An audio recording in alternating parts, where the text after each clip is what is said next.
Hej, jeg hedder Sofie Nancy. I har haft mig til embryologi 1 i holdtimerne, og jeg har snakket med nogle af jer om at lave sådan en video her, som måske skulle gøre det lidt mere tydeligt, hvad der sker igennem de 2 første uger. Jeg vil lige notere, at jeg kommer ikke til at nævne alle de ting, der sker på alle dagene, så husk også at supplere med det, der står i bogen og slides. Så det her det er mest for at kunne forestille sig de ting, der sker. Vi starter med dag 3. Og det er her, hvor der er blevet udviklet det, der hedder morula, altså 16-cellestadiet. Når det er, at cellen når til cirka det her morula 16-cellestadie, så begynder cellerne at have forskellige funktioner. De omgivende celler, de danner tight junctions, og de inderste, de laver ligesom sådan en compaction, hvor de kommunikerer via gap junctions. Det er det, der sker her på cirka dag 3. Den her compaction her, den bliver så ligesom yderligere markeret på dag 4,5 til 5, hvor det er, at embryet det når uterinkaviteten, og så begynder der at trænge vand ind igennem zona pellucida. Og det vand, det trænger sig ind her imellem cellerne, og de her intercellulære rum, hvor der kommer væske ind, de smelter ligesom sammen til den her store kavitet. Det er det, der hedder blastocele, eller blastocystkaviteten. Samtidig så er det også her, at man kalder det ydre cellelag for trofoblast,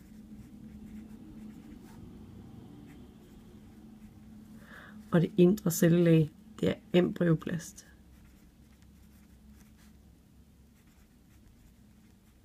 Det er altså, når væsken trænger ind, og der dannes den her kavitet, at det nu kaldes for en blastocyst.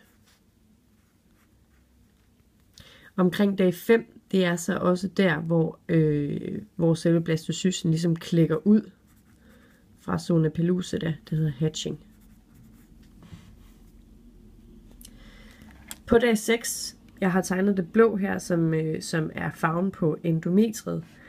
Endometriet er indersiden af uterus. Uterus er delt op i 3 lag. Det inderste, det er endometriet. Det midterste, som er muskellaget, det er myometriet. Og det yderste, det er perimetriet. Men på dag 6, det er der sker implantation. Og skal jeg se, implantation. Og det er her, hvor trofoblasten ligesom trænger ind i endometriecellerne. Dag 8 har vi her. Der skal I ligesom have det her nøgleord, som hedder differentiation.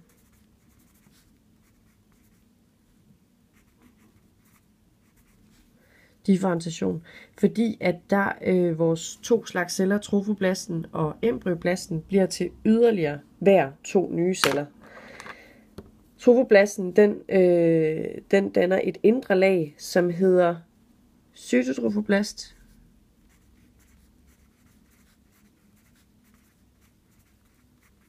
Og det er mononukleære celler, som der går i celledeling, altså i mitose.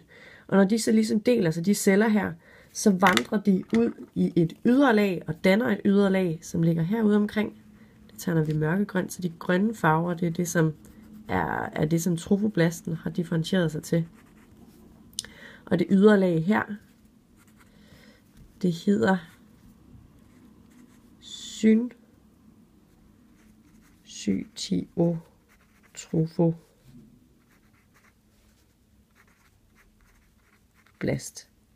Og det er altså dannet fra de inderste celler her, som deler sig og vandrer ud i det ydre lag. De celler her, de smelter sammen, fordi der er ikke rigtig nogen cellegrænse imellem det her ude her. Så det er mere sådan et polynukleært cellelag, som bliver dannet her. Samtidig så har vi også den lilla farve, som var embryoblastet.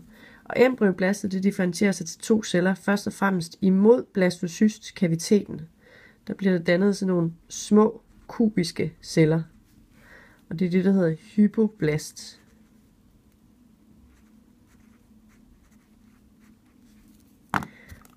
Og over hypoblasten mod trofoblastcellerne, der er der nogle høje cylindriske celler, som hedder epiblast. Og hypoblasten og epiblasten, det er det, der danner det her, der hedder den bilaminære kimeskive.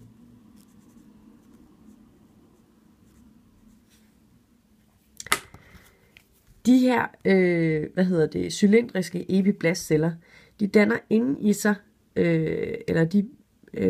omringer ligesom en kavitet, som kommer til at ligge her imellem epiblastcellerne. Og den kavitet, det hedder en amnionkavitet. Kavitet, det betyder ligesom sådan en hulrum. Amnionkavitet. Samtidig så er det også her på dag 8, hvor at blastocysten fra at begynde at sådan vokse nogenlunde ind i endometriet, simpelthen begynder at indlejres i selve det blå endometrie her. Og det er det, der hedder nidation. Det skriver jeg lige her. Nidation. Dag 9, der har jeg ligesom tegnet sådan nogle nogle røde kar heroppe i endometriet. Det er de maternelle kar, som også kaldes for sinusoider. Det er nogle som nogle huller, der bliver dannet i syncytotrofoblasten, skal smelte sammen med. Først så skal hullerne lige dannes, og det er i den mørkegrønne syncytotrofoblast her, der bliver dannet sådan nogle små vakuoler, sådan nogle huller nærmest, som der med tiden vokser sammen til større huller, og det hedder lakuner. Der er næsten ikke lige plads til at lave dem her, men det er sådan nogle store huller her, som hedder lakuner. Og det hedder altså det lakunære stadie.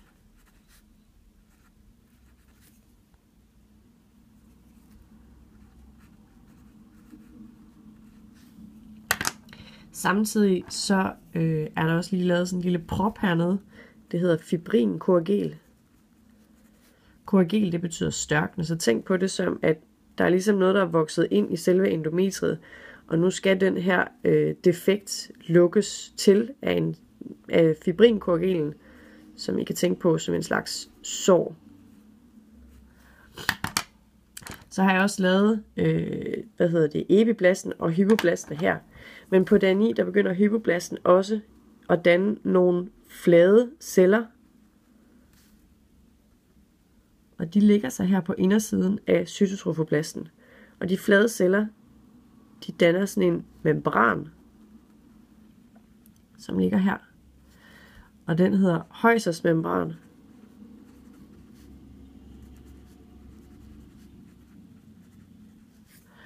Og det hedder også den exozoilome.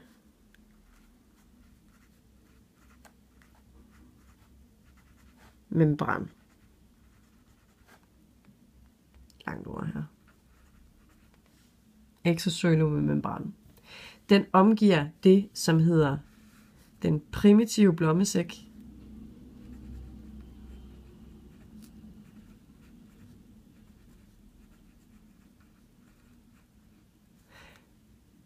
Eller den exozoilome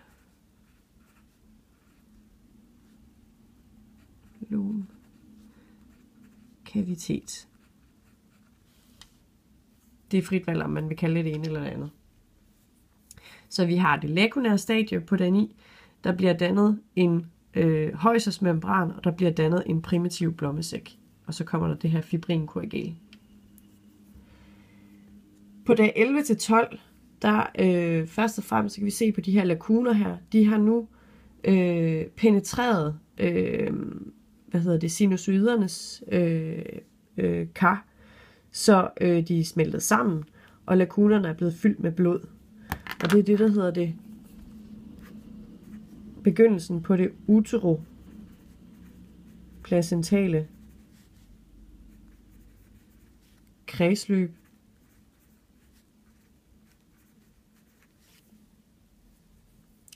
Samtidig så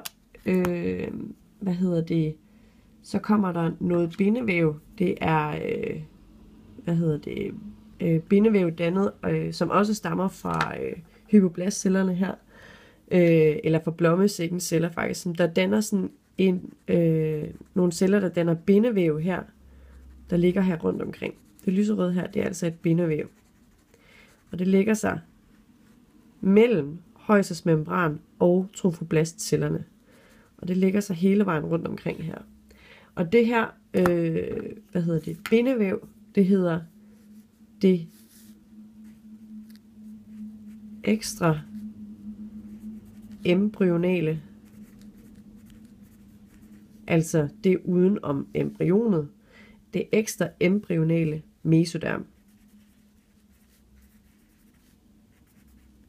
Og så er det afhængigt af, om vi er hernede omkring det, der omgiver blommesækken, eller det, der omgiver amnion, hvad det nu hedder.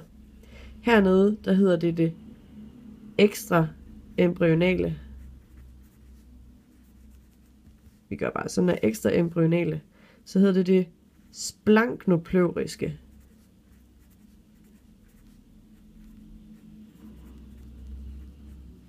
Mesoderm. Og når vi kommer herop omkring amnion, så hedder det ekstra embryonale somatopleuriske.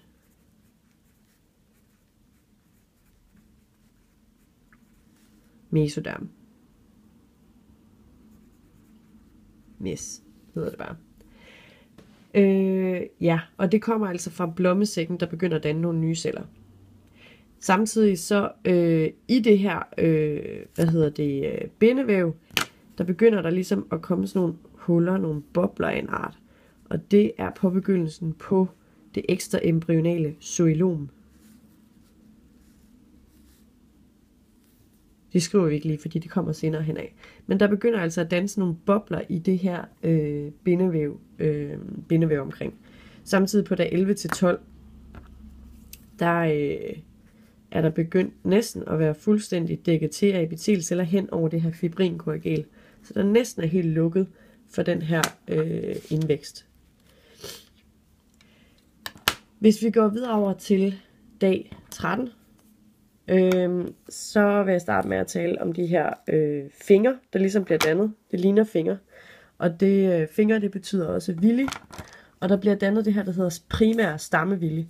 Det er simpelthen cytotrofoblasten, som prolifererer og vokser op og danner sådan nogle fingerlignende indvækster.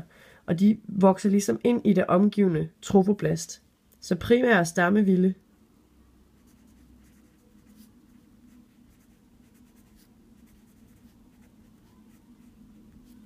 er det, som der kommer på dag 13. Og det består altså af cytotrofoblasten med omgivende syncytotrofoblast. Samtidig så er der i den her, nu er der sådan fuldstændig gennemblødning i det her trofoblastsystem. Og der er rigtig meget blodforsyning lige præcis til det område her. Det gør også på omkring dag 13, der kan komme, jeg har tegnet sådan nogle bloddrypninger her, fordi der kan komme en blødning. Og dag 13, den svarer til cirka menstruationscyklus dag 28. Som 28. dag i menstruationscyklus. Så derfor, så når der er, at den her blødning her, den kommer, så kan kvinden godt tro, at hun har en menstruation, og hun ikke er gravid. Men egentlig så er hun 13 dage henne. Så vi har de primære stammevilje, og vi har den her blødning på 13. dagen. Så bliver det sådan lidt mere kompliceret, fordi vi har stadigvæk den her amnion-kaviteten her med epiblast, og vi har hypoblasten, der er hernede under. Der hvor vi så havde den her højsosmembran, så sker der det, at på indersiden af højsosmembran, der begynder der nu at vokse nogle celler, som der indsnører den her højsosmembran. Så forestil jer en ballon, der bliver pustet op, og så i stedet for at holde den fuldstændig åben, så trækker den sig ind på midten, den her ballon. Så ballonen den bliver mindre. Og den laver ligesom sådan en form for indsnøring. Og mødes hernede, og så bliver der dannet sådan en lille bitte rest, et lille hule her. Forestil dig de der ballondyr, som tryllekunstnere, de sidder og puster op. Der kunne de også godt sådan dreje rundt på ballonerne, så der for eksempel er et stort hoved og en lille hale på et eller andet ballondyr. Men det er simpelthen celler på indersiden af højselsmembran, der skaber den her indsnøring. Så fra at vi har den primitive blommesæk, er den nu blevet til 2 kaviteter. Den er blevet til den sekundære blommesæk.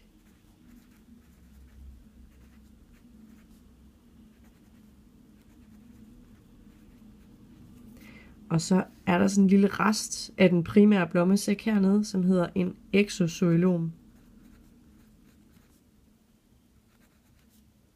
cyste. Yes, så prøv at tænke lidt på det der med ballondyret for at forestille jer, hvordan det her det sker. Samtidig så har vi også alt det her ekstra embryonale mesoderm. Det som der var det splanknopleuriske mesoderm, når det ligger omkring højselsmembran, og omkring amnion, der hedder det somatopleuriske mesoderm. Soma, det betyder krop, og det ligger så også omkring amnion her, som der ender med at blive til kroppen på barnet. Sådan kan man også huske på det. Men i det her, bindevæv, der begynder der ligesom, det begynder at ekspandere og danne et stort hulrum. Så fra at det er et tykt lag bindevæv, så danner det simpelthen en ny kavitet. Så det danner sådan et hulrum hele vejen her rundt omkring. Her. Som kun mødes et sted. Kan se her. Ja, det er sådan et hulrum, der ligger hele vejen rundt. I skal tænke på det som 3D. Det er en hel bold, som kun lige holdes sammen herop imod amnion, som ligger herinde over. Det her, det er det, som der hedder, det ekstra embryonale zoilom.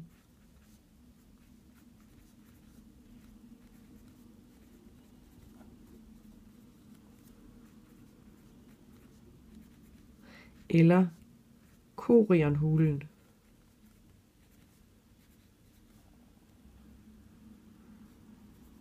Chorionhulen. Og det er altså dannet fra det her ekstra embryonale mesoderm. Det mødes som sagt kun et sted heroppe, og det er det, som der bliver til kropsstilken.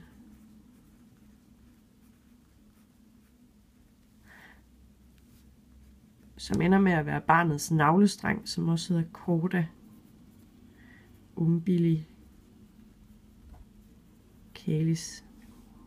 Chorda umbilicalis. Hvad skal jeg med sige omkring det her? Det splanknopleuriske mesoderm, det ligger jo stadigvæk i en kant herude omkring.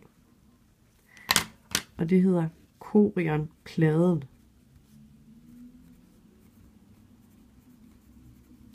Og det ligger jo hele vejen rundt omkring her, op imod trofoblasterne. Til sidst, så vil jeg lige sige, at det her hypoblast, som ligger herinde under, den her plade, som ligger som del af kimskiven, den bliver fortykket op i den cefale ende, altså op imod hovedet, som jo slet ikke er noget hoved endnu. Men det kaldes for den cefale ende. Cefale står for cephalus, som er hjerne, så enden imod hjernen. Det bliver fortykket her omkring, og det danner det, der hedder membrana bucopharyngea. Det bliver jeg lidt klogere på, som I kommer længere hen i ugerne. Pharyngea. Membrana bucopharyngea. Så det var det. Det var de 2 første uger. Jeg håber på, at I har kunne læse min skrift, og det ikke har været forvirrende optagelser, og at I vil kunne bruge det her til noget. Prøv at tegne det på at forestille jer det. Og så håber jeg på, at det går bedre med at finde ud af hele det her embryologi. Held og lykke. Hej.